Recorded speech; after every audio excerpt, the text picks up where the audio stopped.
ડભોઈ નગરપાલિકા દ્વારા pre monsoon કામગીરી હાથ ધરવામાં આવી। આગામી સમયમાં ચોમાસા ઋતુ શરૂ થનાર છે। નગરમાં પડતો વરસાદ તેમજ ઉપરવાસમાંથી આવતું વરસાદી પાણીના નિકાલ માટે ડભોઈ નગરપાલિકા દ્વારા હીરા ભાગોળ ખાતે આવેલ ગોવિંદેશ્વર તળાવથી શરૂ કરી નાંદોદી ભાગોળથી વડોદરા ભાગોળ થઈ વેગાવાડીઓ સુધીના વરસાદી કાંસની સફાઈની કામગીરી તેમજ નાંદોદી ભાગોળથી તિલકવાડા રોડ તરફ આવેલ નર્મદા કેનાલ સુધીની તેમજ નર્મદા કેનાલના કારણે પાણી નગર તરફના ભાગે ભરાઈ રહેતું હોય નર્મદા કેનાલની બાજુમાં બનાવવામાં આવેલ ખુલ્લો વરસાદી કાંસ જેમાં મોટા પ્રમાણમાં જાડી જાખરા ઘોડા ઘાસ તથા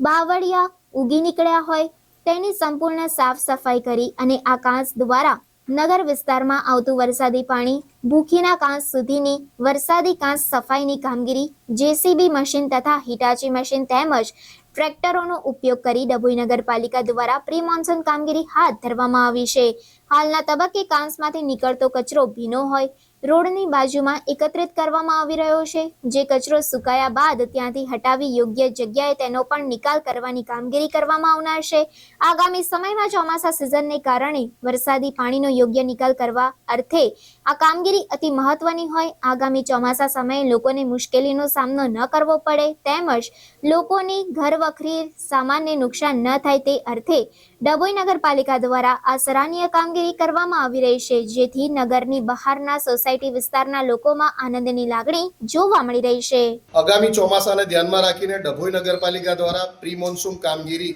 મોટા પાયે શરૂ કરવામાં આવેલી છે। ડભોઈ નગરમાં પડતો વરસાદ અને ઉપરવાસથી ગોવિંદેશ્વર તળાવમાં આવતું પાણી જે ડભોઈ નગરમાં વડોદરી ભાગોળ નાંદોદી ભાગોળ થઈને વેગાવાડિયા થઈ પસાર થાય છે, આ સંપૂર્ણ કાંસની સફાઈની કામગીરી ડભોઈ નગરપાલિકા દ્વારા શરૂ કરવામાં આવી છે। સાથે સાથે તિલકવાડા રોડના સાયફન બંધ હોય કેનાલની ક્રોસ કરીને પાણી ન જઈ શકતું હોય કેનાલની બાજુમાં આવેલ કાંસની પણ હિટાચી દ્વારા સફાઈની કામગીરી નગરપાલિકા દ્વારા શરૂ કરવામાં આવી છે। હાલમાં 2 હિટાચી મશીન 2 જેસીબી મશીન અને 3 ટ્રેક્ટર દ્વારા આ સફાઈની કામગીરી નગરપાલિકા દ્વારા કરવામાં આવી રહી છે।